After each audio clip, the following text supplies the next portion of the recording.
Yang unik yaitu tentang anak rambut gimbal. Jadi mungkin Bapak Ibu sering mendengar tentang anak rambut gimbal. Nah, jadi untuk anak rambut gimbal ini merupakan salah satu titisan dari Mbah Kyai Koloditi. Jadi beliau adalah satu dari tiga kiai yang membangun Wonosobo. Jadi yang pertama ada Mbah Kyai Walik, beliau ada di Wonosobo. Makamnya beliau ada di Masjid An Mansur. Ini merupakan masjid tertua yang ada di Wonosobo. Yang kedua ada Mbah Kyai Karim, dan yang terakhir adalah Mbah Kyai Koloditi. Untuk Mbah Kyai Koloditi sendiri, beliau bermukim di dataran tinggi Dieng.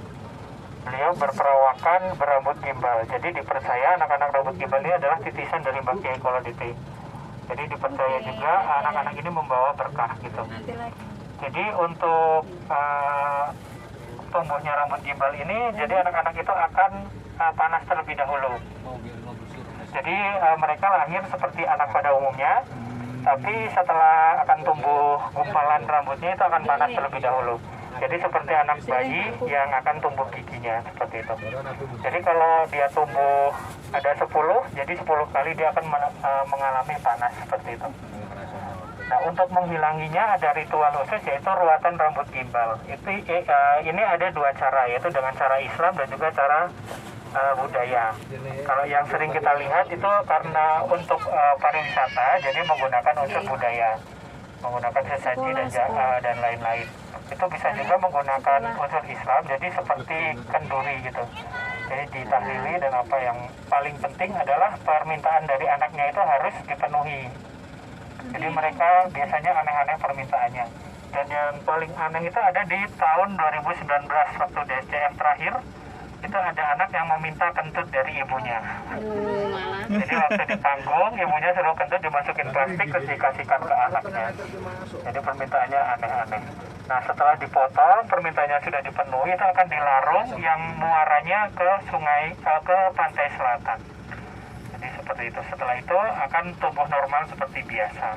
Oh gitu ya, Pak? Okay. Itu enggak keturunan dari orang tuanya? Enggak, itu random, Mbak. Jadi nggak mesti. Bisa jadi nanti anak saya kayak gitu, anak siapa gitu, bisa jadi random. Nah, yang membedakan dengan anak yang lain itu biasanya tingkat temperamental dan juga kedewasaan dari anak-anak tersebut. Jadi biasanya anak-anaknya itu akan, kalau marah dia akan ngeri gitu loh, marahnya sangat parah. Itu sampai umur berapa itu, Pak? Itu biasanya umur-umur SD, Pak, SD kelas 2, kelas 3 itu sudah bisa diruat.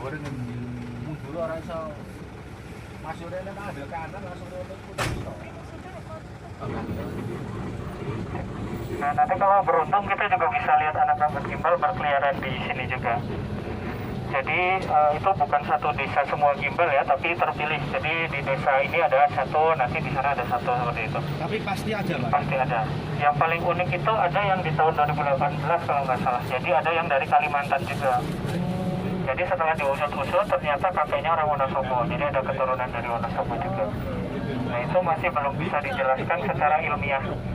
Karena diteliti seperti apa, tetap belum bisa ketemu seperti itu.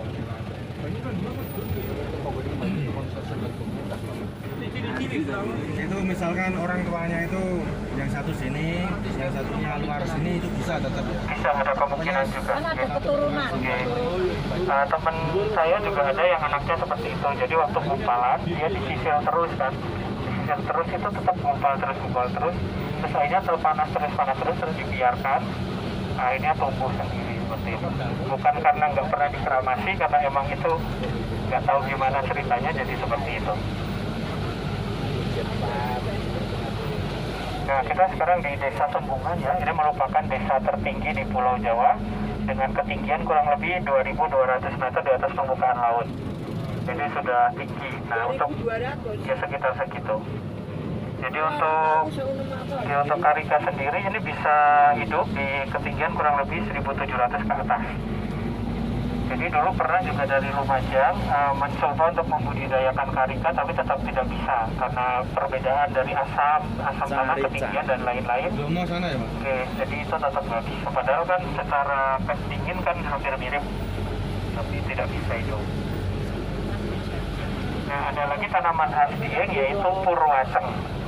Jadi katanya menggelitik ya, Purwa Ceng. Purwa itu sebelum dan Ceng ya, tahu sendiri ya Bapak Ibu semuanya. Oh, Ceng itu apa Ceng? Ceng itu ya Ceng. Purwa Ceng. Purwa. Sebelum Ceng. Nah, ini merupakan tanaman herbal. Ini seperti ginsengnya Dieng.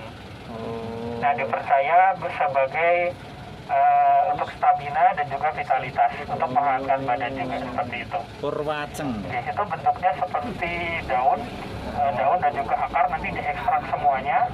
Itu ada yang original, ada yang ditambah dengan susu, kopi atau teh seperti itu.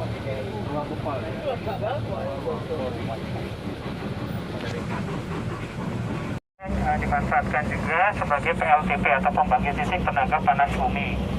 Jadi caranya adalah dengan meminjam panas bumi yang ada di dalam. Jadi diinjeksi atau disuntikan air ke dalam perut bumi. Nah, itu dipinjam panasnya untuk menghasilkan uap. Nah, uapnya itu baru ditampung ke power plant untuk memutar turbin. Nah, setelah itu baru diolah menjadi listrik seperti itu. Nah, ini salah satu sumur injeksi dan juga sumur pendinginan. Jadi nanti ini airnya bisa dimanfaatkan kembali untuk diinjeksi atau disuntikan ke dalam perut bumi. Kalau yang jawabnya itu apa lagi? Iya, itu merupakan power plant. Jadi tempat untuk menghasilkan listriknya. Jadi untuk memutar turbin dan lain-lain itu yang ada asapnya.